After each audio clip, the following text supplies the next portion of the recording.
Ես կարծում եմ մեր արտգործ նախարարությունը բավականին լուրջ ջանքեր են դրել այս փաստաթղթի մեջ այն առումով, որ օրինակ մաքսավորները ֆիզիկապես ներկա են գտնվելու մաքսակետերում, որոշումները կայացնելու են հայկական մաքսավորները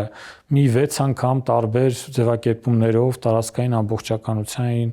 եւ ինքնիշխանության վերաբերյալ դրույթները տարբեր հոլովաձևերով եւ ամեն ինչով դրա նշվել է։ Եթե մենք այս համակարգերը նայում ենք, ըստ էության այն մտավախությունները, որը կիսվում է միջանցքին վերաբերող եւ այլն, ես առաջին հայացքից չունեմ այդ մտավախությունները, չգիտեմ թե ինչպես կիրականացվի գետնի վրա, բայց փաստաթղթի տեսանկյունից չունեմ։ Ինչ վերաբերում է այդ front office-ի աշխատողներին եւ այդ ֆունկցիային, ես չգիտեմ ադրբեջանական կողմը նույն բանը ապահովելու է թե չէ,